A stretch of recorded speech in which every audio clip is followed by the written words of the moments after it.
It's time for part 3 of our series on saving money on food. Welcome to Frugal Friday Tips.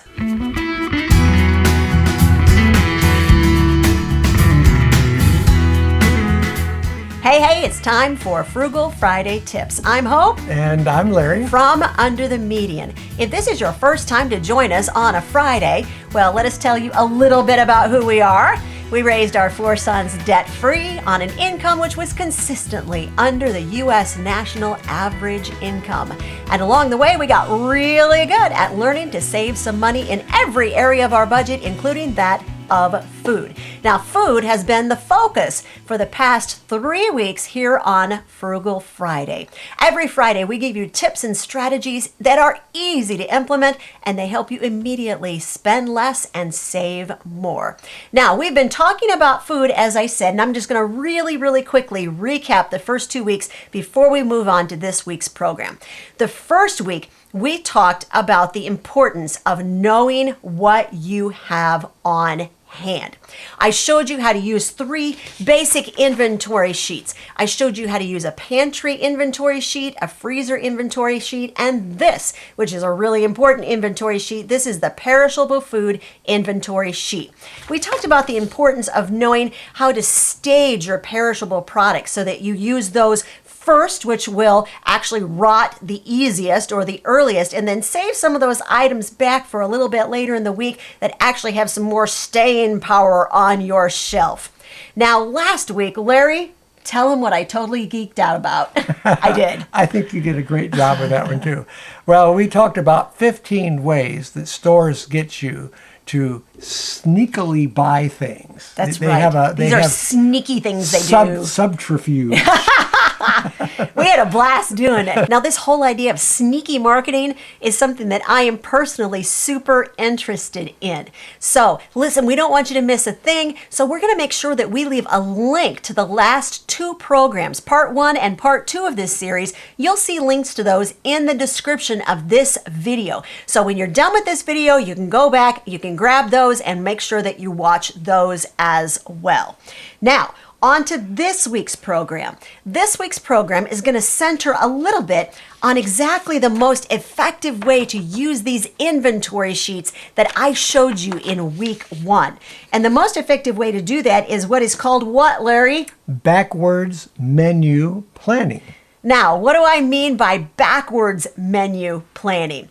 You see, most of you, if you grab a cookbook or you see like a recipe in a magazine or online and go, ooh, that looks good, I think I'll make that. And then you write it down on a piece of paper, you go to the grocery store, you buy all of the ingredients to make this magical meal that you thought looked really good. Now, there's nothing wrong with doing it, but I'm going to tell you, that is menu planning the way that most people menu plan. And not only is it ineffective, it also costs you a whole lot of money. So I do what I call backwards menu planning. And that menu planning begins right here with this perishable food inventory sheet. So what's the first thing they need to do, Larry? Well, the first thing you need to do is grab that perishable food from the pantry and the freezer inventory sheets and look over and see what you have. That's right. Begin with what you already have in your house, because you know what? You've already bought it. You've already paid for the stuff that's already in your house. So make sure that you are using it first. All right, what's the next thing they're going to do? Okay, so you're going to plan your recipes from what you already have. Okay. So what you need to do is get out your cookbooks, and this means your physical cookbooks. Okay, now, physical cookbooks. And actually, a couple of weeks ago, I showed you my favorite cookbooks, but just in case you missed that, I'm going to show them to you again. If you like the way these cookbooks look, I'm going to leave links to these cookbooks on Amazon in the description of this video. So one of my favorite cookbooks is the Forks Over Knives cookbook, the China Steady All-Star Collection, the China Steady cookbook, and I use these all the time, guys, all the time. The Everyday Happy Herbivore and the Happy Herbivore. All right. So those are 4 of my very favorite cookbooks. I'm going to show them to you because some of you have asked what I cook with all the time, and those are the 4 cookbooks that I use most of the time. Now, if can they use some online sources? Yes, I'm so glad that you asked. It's almost like it was in our notes. All right, so there are actually 3 websites that I highly recommend. Larry, can you tell him the first one? The super. Apparently he can't even read the show notes, you guys. Supercook.com. Supercook.com. Now, I will tell you that I was completely unaware of supercook.com until some of you cued me into it and said, hey, you ought to take a look at this. So thank you, viewers. And I love Supercook. And once again, the websites we're talking about, I'm going to leave links to those in the description of this video.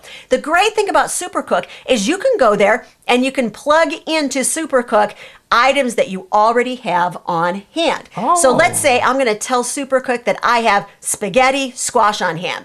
Supercook is going to ask me, hey, do you also have Roma tomatoes on hand?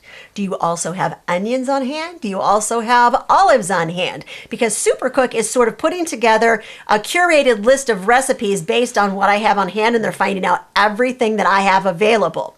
The other good thing about Supercook is you can go up in the left-hand corner of Supercook and tell it what your dietary preferences are. That's amazing. So in this case, we're going to tell Supercook we're vegan. And Supercook is not going to show us stuff with meat, eggs, and cheese because it knows we're vegan. And after you plug all that information in, it takes really, honestly, less than 5 minutes. It's going to tell you you have 23 recipes you can make with spaghetti squash and the rest of the items that you've told us you have on hand, and they're all going to be vegan. Love it. Another really good website is Forks Over Knives. You were just showing one of their cookbooks. Yes, and they have a fantastic website. You can go there and find all kinds of recipes, and I have enjoyed every single recipe, hands down, that I've tried from Forks Over Knives. And then the third one is allrecipes.com. All Recipes. Y'all, this is good American cooking, and All Recipes also allows you to plug in items that you have on hand, and it will show you recipes that use those specific items. So those are the 3 main websites that I really, really like. Hey, if you have a website that you really use to menu plan and I didn't mention it, I'd love to know what that website is when you leave a comment in the comment section of this video, and cue the rest of us in. What did I miss that we should be looking at as far as online websites for recipes are concerned? All right. Let's talk about some simplified meal prep. Okay, so there are some things that I want you to do that are actually going to make your meal prep time considerably simpler. All right. So the first thing that you're going to do is use 1 or 2 main ingredients. Now, I'm going to show you a photo of my main ingredients for this week. These are our actual main ingredients. Yes, that's right. Cauliflower and broccoli. You're going to see there in the photo a whole lot of cauliflower and broccoli. And that's because I got it on sale this week, $1.49. And that wasn't $1.49 a pound. It was $1.49 for huge, huge heads of cauliflower and big bunches of broccoli. Say that 3 times fast. Big bunches of broccoli. And it was good stuff. It was. Good quality. I bought 3 of each. They were huge. Did I say huge? Huge. They were huge. And I paid a little less than $9. So that's what you're seeing in that photo. Now, here's the other thing you are seeing in that photo. You are seeing the fact that I pre-prepped it.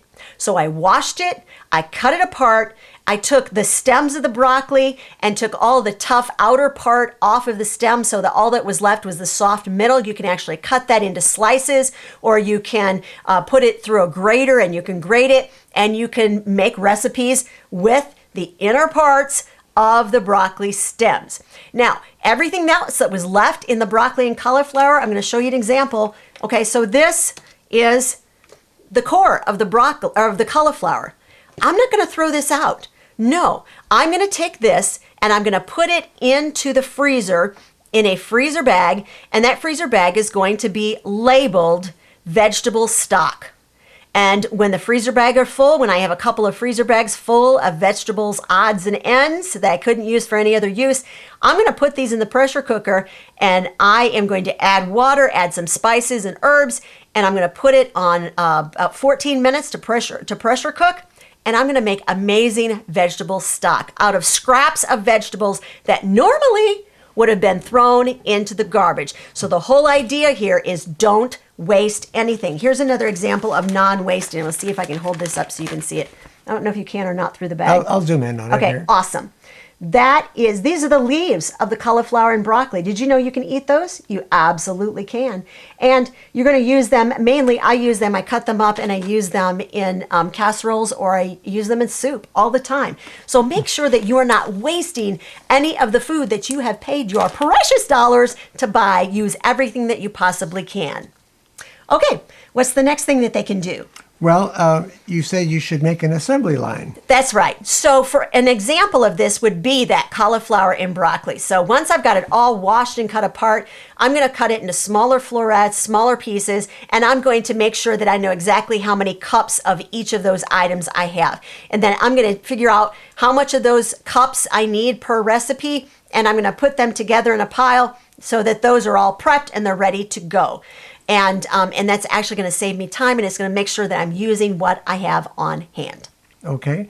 Now you want to make sure that you label the containers that you have these items in, so you know what you've got. Yeah, this was a question that I actually received. So I'm going to pull a bag out here. This is just a regular old freezer bag. It's not even a name brand freezer bag. And somebody asked me, they wrote and said, can you tell me specifically how you label freezer bags? So I've tried about 3 things, guys. I've actually tried dry erase markers. They don't work super well. Here's the problem. The dry erase marker may actually stay on the freezer bag until the freezer bag comes into contact with other freezer bags in the freezer, and then this tends to wear off because, let's face it, it's not meant to stay on things. It's meant to be erasable. So most of the time, I just get a good old-fashioned Sharpie marker out and use that. And then, so the problem is, like, if the freezer bag isn't real yucky, then sometimes I'm going to wash the freezer bag up and use it for other uses. And if you do that, then you've got it marked with this lovely green ink. So you know what I do? I take another marker, probably a dark black marker, and I mark through the green ink with the black marker, and then I use the black marker to make a second label on there that says what it is. It doesn't look pretty, but it works, folks. Or What's the other thing they can use? Another item is just take some masking tape and tape it on the bag and go ahead and write on the masking tape. Then that peels off pretty easily.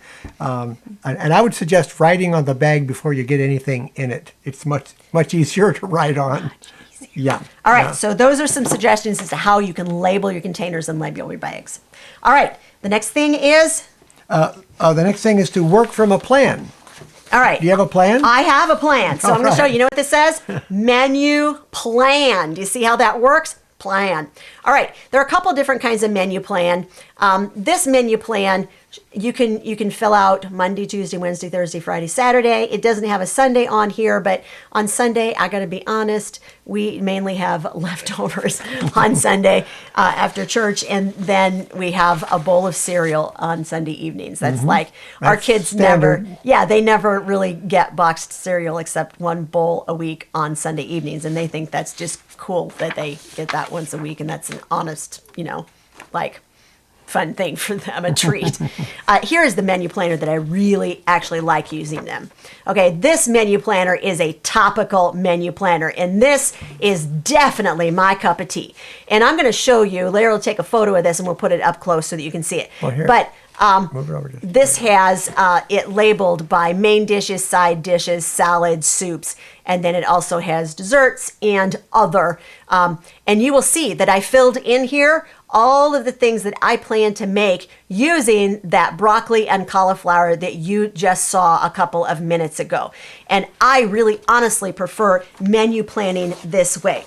It doesn't matter which one of these is your cup of tea and which one you use, but please make sure that you do menu plan, because this will actually help you to stay organized, and it will keep you from going to the store on those nights when, it gets to be about 5:30 and you're like, I don't know what's for dinner, because, it's because you don't have a plan. And believe me, it happens to me sometimes too, doesn't it, Larry? Oh, yes, it does. Yes, it does. I'll come home and she'll go, I have no idea what we're having for dinner. That's right. So if you are liking those planning sheets that I've been showing you, the perishable food planner, the the topical menu planner and the regular menu planner, then those forms are actually available. The forms I use, they're available in my Menu Planning Made Simple ebook.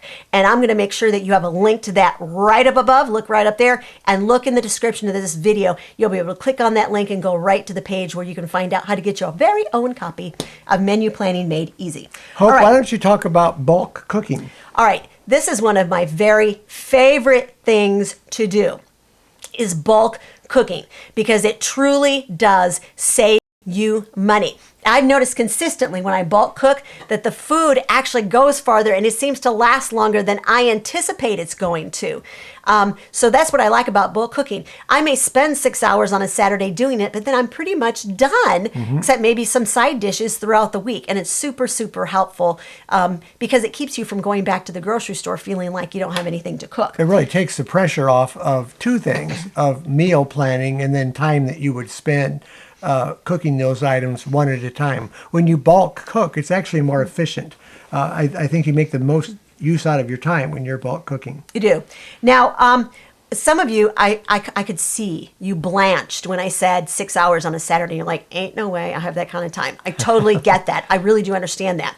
Don't think of bulk cooking only in one dimension, all right? So you could also plan like 2 nights a week where you do mini bulk cooking sessions, I call them, where you're gonna cook 3 different things. It's gonna take you 1.5 or 2 hours at the most, and then you're gonna have 3 different main dishes all cooked, prepped, ready to go, either in your refrigerator or in your freezer. So you can actually do bulk cooking effectively and just cut it down into smaller chunks of time. Now, if you're super interested in how I bulk cook, exactly how I do it, I actually did a video on it. And my son Daniel's on it with me, and he shows you how we do the planning and the bulk cooking. And there's a link to that up above. And I'll also put a link in the description of this video. And I might add that Hope doesn't always cook full meals when she bulk cooks. Sometimes she prepares foods and it's all ready to go. For instance, when she was sick, a week and a half ago, she had tomatoes all ready to go in the freezer. All I had to do was dump them in some soup stock, and with a little bit of Daniel's help, I was able to put together some lentil soup and some other lentil dishes. But she had already done a lot of the prep work, so that also takes some of the time out of it when you're cooking things. It made it go real quick. And he did really good, y'all. He took good care of me. It was awesome. Okay, so the other thing that you might want to consider if you're thinking, I don't even want to do mini sessions, no worries. When you're doing your cooking throughout the week, just double a couple of main dishes. Take a main dish, double it, serve half of it the first night, half of it the second night, or serve half and freeze half for a later time. And that actually will, once again, it's like all these modifications on bulk cooking. I'm trying to show you that bulk cooking is multi-dimensional. It's not just 6 or 8 hours on a Saturday or nothing. No, you can fit this whole lifestyle of bulk cooking into whatever your lifestyle is and make it work. All right, what's the other thing that is important as far as cooking is concerned, Larry? Well, and you do this very well. She'll make a dish, and once again, she was talking about making twice as much. Well, she'll make twice as much to plan on having leftovers. That's right. Now, here is a couple of ideas of kitchen helpers. These are, other than my children, I actually call them my kitchen helpers, but I actually do have some mechanical kitchen helpers that I use all the time. And that's not the robot behind us. That's either. right. He is not my kitchen helper, all right?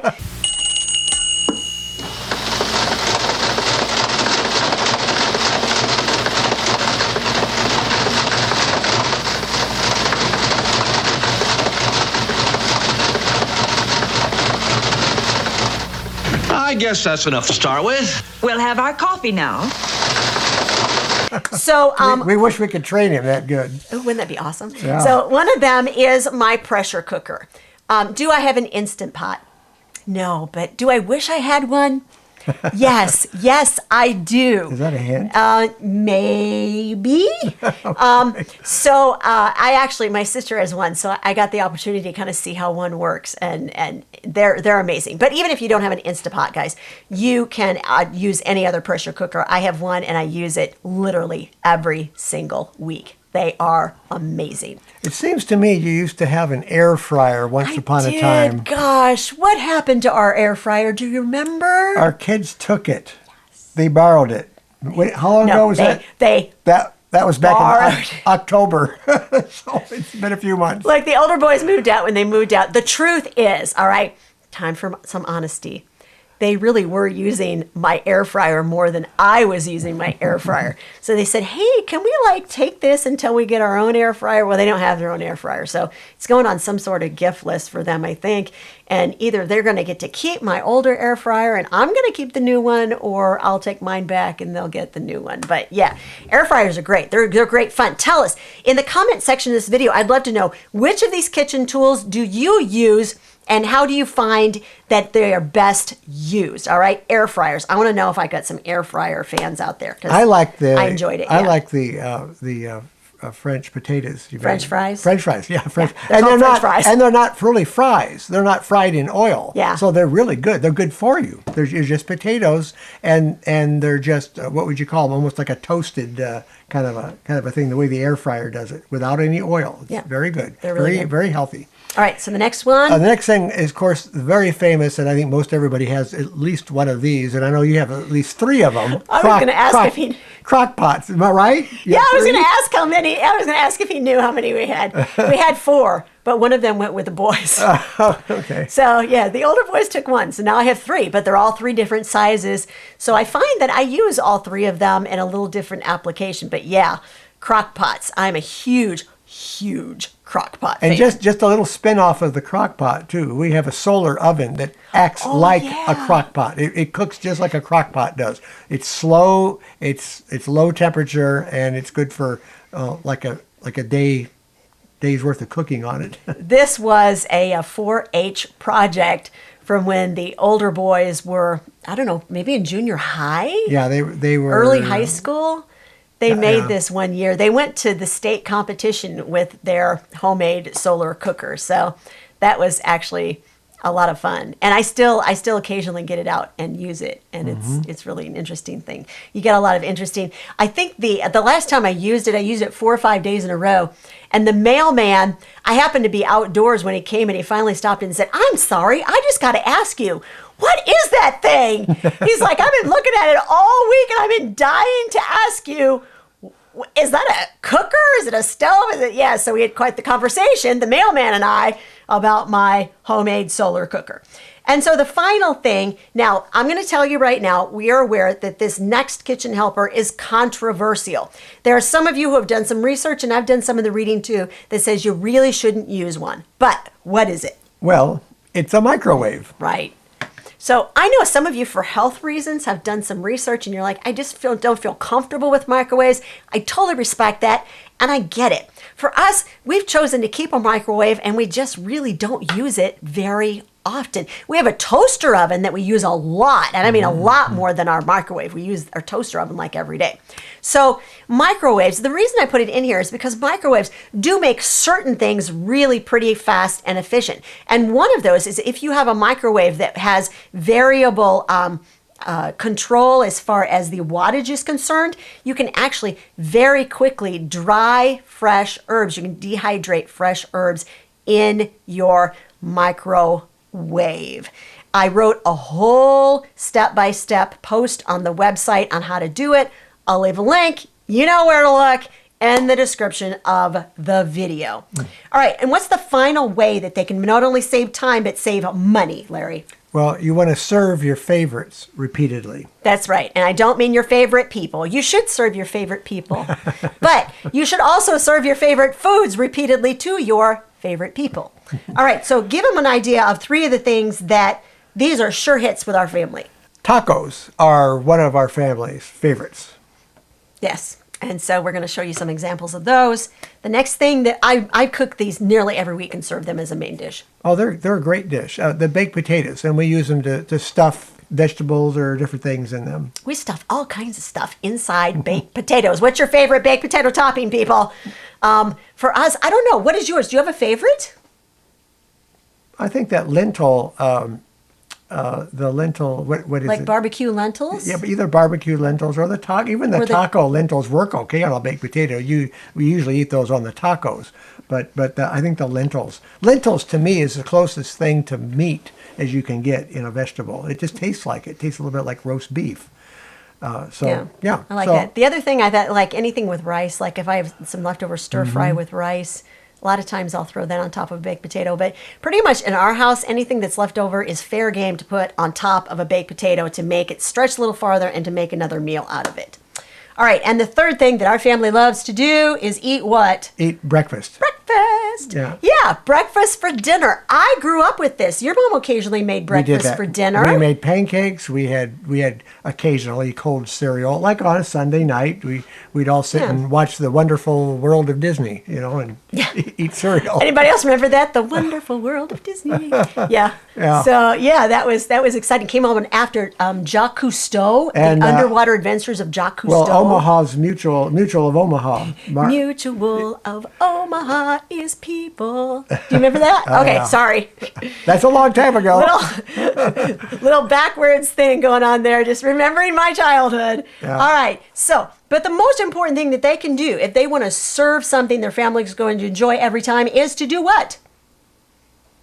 Ask your family. Ask. Yeah.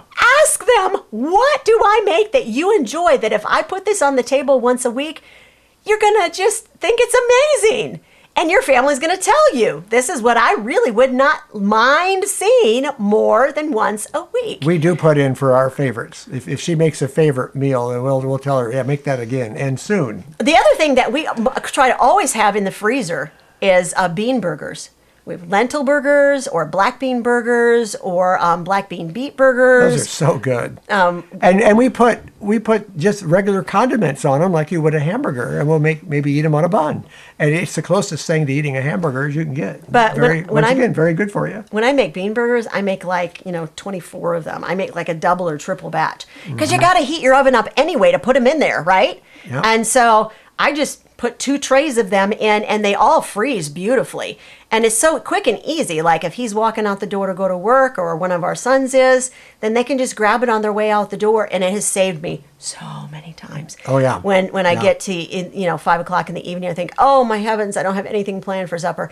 Then it has saved me a multitude of times just to have bean burgers in the freezer. Mm-hmm. All right, so those are the ways that you can actually save time and save money by doing what?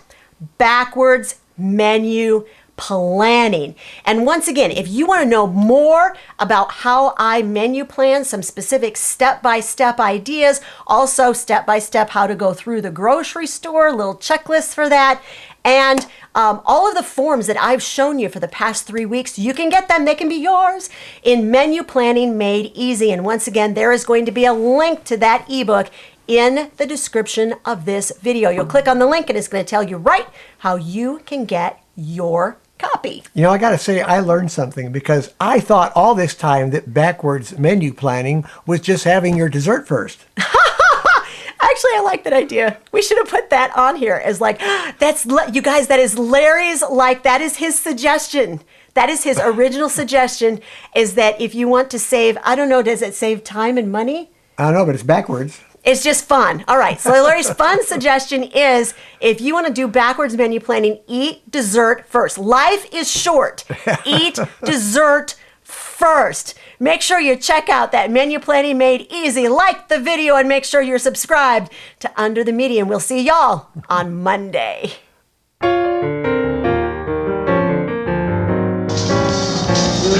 No, seriously. Every day or every once a week? Well, it started out every day, and I got so burnt out. I mean, I was really burnt out. Seriously burnt out. But you get up pretty early still, though, don't you? Right? Yeah, my alarm goes off at 4 in the morning. But see, it got to the point where my alarm was going off, and I would jump up, run across the room, shut it off, and then wake up. Seriously, I woke up in the middle of my room once and didn't know how I got there. Really? Yep. Because you automatically shut it off while you were asleep. Yep. This is the license plate off of my very first car, which was a 1973 Volkswagen Super Beetle. And this plate came out in 1976 during our nation's bicentennial celebration.